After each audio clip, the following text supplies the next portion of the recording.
Because of Winn-Dixie by Kate D. Camillo, Chapter 17.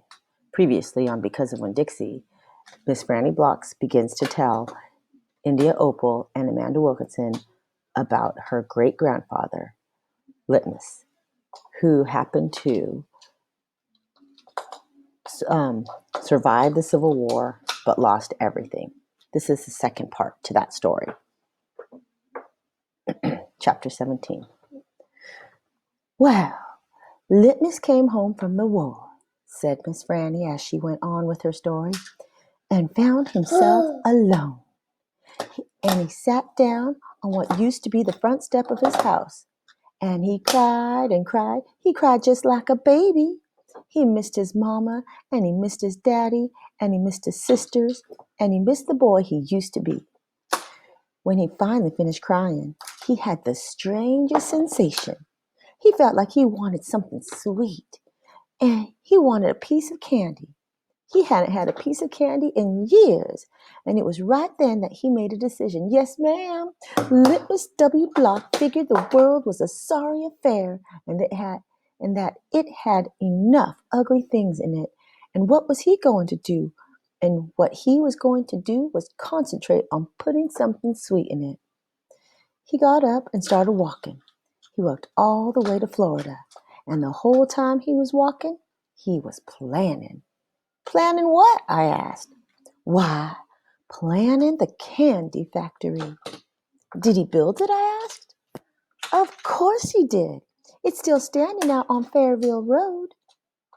That old building, said Amanda. That big spooky one?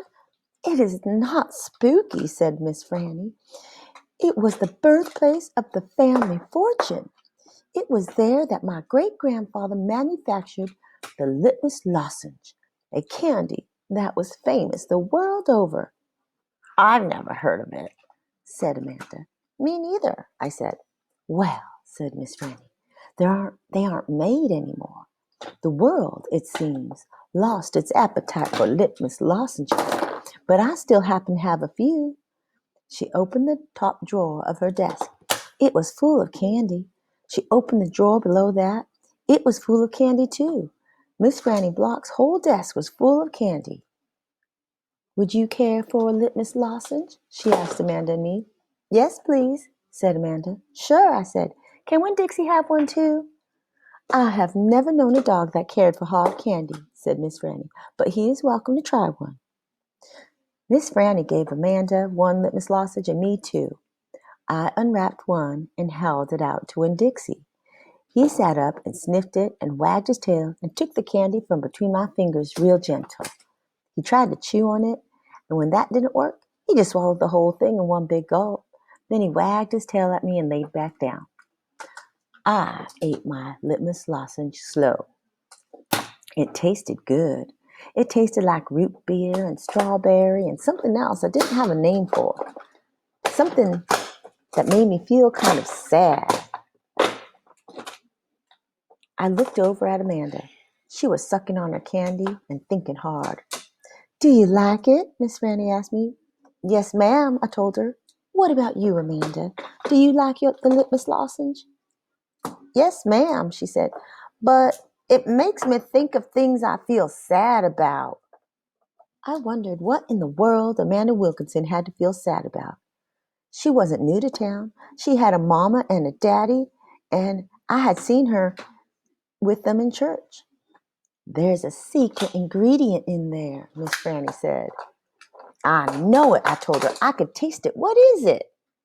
Sorrow, Miss Franny said. Not everybody can taste it. Children, especially, seem to have a hard time knowing it's there. I taste it, I said. Me too, said Amanda. Well then, Miss Franny said, you've probably both had your share of sadness. I had to move away from Watley and leave all my friends, I said. That is one sadness I have had. And Dunlap and Stevie Duber are always picking on me. That's another sadness. And the biggest one, my biggest sadness, is that my mama left me when I was still small. And I can hardly remember her. I keep hoping I'll get to meet her and tell her some stories. It makes me miss Carson, said Amanda. She sounded like she was going to cry. I have to go. And she got up and almost ran out of the Herman W. Block Memorial Library. Who's Carson? I asked Miss Franny. She shook her head. Sorrow, she said. It is a sorrow-filled world. But how do you put that in a piece of candy? I asked her. How do you get that taste in there? That's the secret, she said. That's why Litmus made a fortune. He manufactured a piece of candy that tasted sweet and sad at the same time. Can I have a piece to take to my friend Gloria Dump, and another one to take to Otis down at Gertrude's Pets, and one for the preacher, and one for Sweetie Pie too? You may have as many as you want, said Miss Franny. So I stuffed my pockets full of litmus lozenges, and I thanked Miss Franny for her story, and I checked out Gone with the Wind, which was a very big book. And I told Winn Dixie to get up, and the two of us left and went over to Gloria Dump's. I rode right past the Dewberry's house. Yay. Dunlap and Stevie were playing football in the front yard, and I was just getting ready to stick my tongue out at them. But then I thought about what Miss Franny said about war being hell, and I thought about what Gloria Dump said about not judging them too hard. And so I just waved instead. They stood up and stared at me. But when I was almost all the way past, I saw Dunlap put his hand up in the air and wave back. Hey, he hollered. Hey, Opal. I waved harder. And I thought about Amanda Wilkinson and how it was neat that she liked a good story the same as I did. And I wondered again, who was Carson?